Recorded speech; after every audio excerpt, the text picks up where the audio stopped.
this for way too long, actually. Carrier is just trolling us, and Lilia is going to be picked up. The choice that I thought might be banned away. This is going to make their top side very, very strong. That 2v2 could be dangerous. Yeah, and at the end of the day, you know, the big ban was, I feel like, actually in favor of T1. You know, at the end, 3 games I've played outside of League of Legends and World of Warcraft. Indeed. Indeed.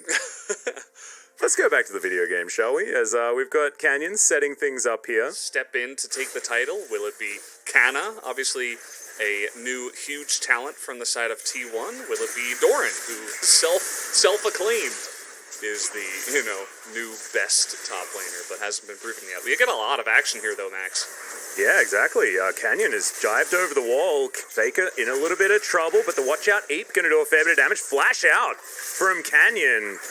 As maybe we shouldn't have been talking him up so much. We've already cast a curse in the previous series. Now T1, you know, the most dominant team in Korea that never seems to lose.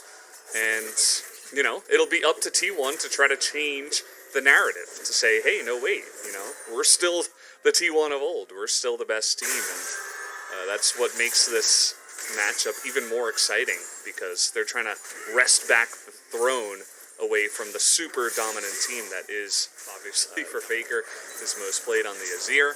And here we go. Yeah, it's a big flash in from Canna as Canyon's trying to dive out of the way, but no, first blood going over to T1. Oh, they're looking and a teleport to dive in towards the top lane. Faker does get there first, Showmaker going to show up as well.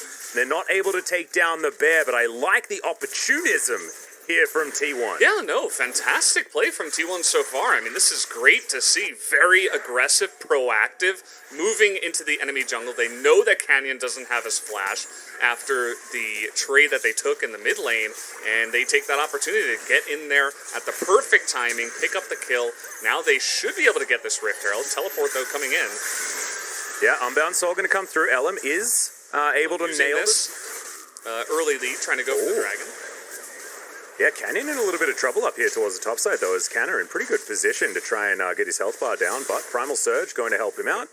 Cold the Weak going to mop up some of the little rocks, but otherwise everything's going to be fine. And now Showmaker looking for a back timing. At the end of the day, just, you know, Bramble Bass, we got Executioner's Calling, a bunch of armor going to be stacked here, as here we go again. Yeah, ulti comes in, that's a dead Faker. So easy for Showmaker and Canyon to lock that one down. Not a lot that Faker could do about it. Didn't even have time to flash to get out of that. The gold, our observer team very much on top of that, so I believe them. Yep. Keystone really, really good at always noting it. Jonah strong as well, big shout-outs, but now the Drake is getting taken down very, very low. Teleports coming through for everyone. Elam locks down the dragon, that's their second. Headbutt pole bomb to only one, but Elam's taking so much damage. Goes into the stopwatch, and Khan is just eradicated so early. Unfortunately, Faker doesn't find too much with the ultimate, but Gumayusi's there with the quadra kill. Make it a penta in the first team fight of the game. Oh man, Gumayusi just popping off. He's got people running at him from all different directions, and he just shuts them down one by one. A massive victory in the team fight there, going the way of T1. And man, I can't wait to see that one again. Elam popping up in his chair right there, as he is super excited, as he should be. You see that Dom and Kia are like, okay, we gotta fight this, we gotta get in there. Smite win starts to Elam. More victories for him in the jungle matchup. Khan gets way too ahead of his team, and then Dom and Kia say, we gotta commit anyway, but they're so far behind in this fight that it doesn't matter. It turns into a slaughter fest, a meat grinder here for the Aphelios, who is protected the entire way, and is just able to essentially stand there like a turret and take down every single player as they all go crazy. Yeah, they all lose their minds, and Fake is just chilling in the middle. This Cloud Drake does come up. Unfortunate that we do have a Cloud Soul this game, but I think that's probably enough fire with how things have gone so far. Khan just getting the minion wave to the turret, and will now move his way down. Teleport almost available for the Volley Bear. As it looks like Damwon Kia, they want to try it again. This could be madness, as it didn't go so well last time, but Showmaker off on the flank. Beryl looking to try and get into position, as there's the Emperor's Divide very early in the fight this time around from Faker. Using it defensively, half the health bar now on the Dragon as Ellen going down relatively low. Showmaker, they're trying to turn on him. Flash forward from Canna, and he gets taken down so low. Ulti to try and get out, but he's not going to be able to as Damwon just sneak away the Dragon. But it's not exactly the biggest prize, and they have to try and get out. They're trying to get pincered out though here from T1 as Canna, slice, dice, trying to get on in there. Stuns up the Volley Bear who ults himself to relative safety. Ghost trying to get some damage down, but not going to get slept this time around. And T1, yeah, right over to the Baron. With Showmaker dead for another 15 seconds, they may just be able to take this as Beryl, he's well and truly away from the paddock now. But he will be able to get at least to the remnants of a turret, as now Canna will be found by Khan. The rest of T1 in position to teamfight again. Yeah, you could see they were thinking about the Baron. They had Crescendum Aphelios, who was 6-0. A little bit more. That is, that's a lot of money. He's done a lot of damage as well. That's sort of what we experienced in that first team fight.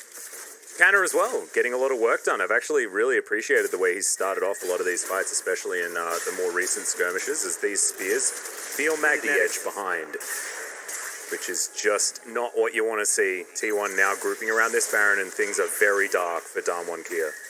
We'll see what they can do here. I mean, as we mentioned, the Baron damage is still there. Their turn off of the Baron, also really awesome. Thresh Renekton coming for you.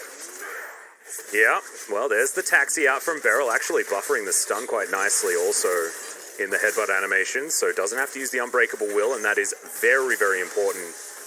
As now Khan looking for Cat, and things are still very dark in the river. Yeah, you know, Elam has been such a huge factor in this win so far, and it's been really nice to see, even going over there and scouting the Volibear out. Now we might have some action as the box is down. They're trying to burst down the Baron. Yeah, it's going down extraordinarily quickly. Showmaker just clearing out of control. What it looks like Damwon don't even want to fight for this one, as Canyon couldn't get himself into smite position. Khan gets played back, and there's the pickup. The Samira unable to do anything as Showmaker decides that he needs to try and start a fight, and Gumayusi flashes away from Beryl. He'll just solo out the cow, and now they're looking for more. Carrier, flash, flay. Faker looking for some damage, but not quite able to get there. Carrier, he can get over, and he's got a lantern for Faker to follow. The kitty cat can't escape the pigeon. Some revenge for the birds as Faker is able to take him down. And now Damwon look completely lost. Yeah, they look absolutely stomped in this game so far. If I'm being completely honest, T1 have put on such an immaculate show of League of Legends here in this game number 1. Everything has been perfect to a T. And now they're looking for more. They want to take down these 2 inhibitors and go on from there. 29 minutes into the game, they've already hit their power spikes, and they are just dominating Damwon Kia here tonight. It's been so long since Damwon has lost anything, right? They were so dominant. They lost, what, 1 game in a best-of-5 in the Kesper Cup? This must be a very sobering experience for all of the players, as Damwon Kia now in a big way here on the side of T1 so far. Well, speaking of Canna, he's going to have a lot of friends here soon. Sorry, Khan, as of course Canna has the friends delivered to help him out, and this is a very, very scared Volibear. Yeah, it's anarchy over here. Season. Indeed. And now the bottom lane is going to be the last port of call. Of course, T1, they do like their textbook plays, as Damwon are looking to try and trade, but it's never going to be a good one. Guys, your base? Yeah, not a lot of minions in this base right now, but T1 do have a conga line moving forward, and the Baron buff is still there for another 10 seconds. Is this game just going to last another 10 seconds as Damwon Kia do make it back? They've pushed out these waves pretty successfully, but you can see T1 just trying to brute force it. Ghost is going to eat that Moonlight Vigil. That may help them. As now Elam off to the side. Now the flash headbutt pulverize does come in. Showmaker not able to quite create enough distance with the ultimate though, as Ghost hasn't got into the fight yet, and unfortunately T1's wallets are way too heavy. The second Nexus turret will go down, and the Nexus will indeed follow. Damwon Kia put back in their place after being right on top of the mountain for so long, and now they're going to have to reclimb it once more. Unbelievable first game here. Damwon Kia coming in as the favorites. They get smacked down by T1. Faker comes back into the lineup, and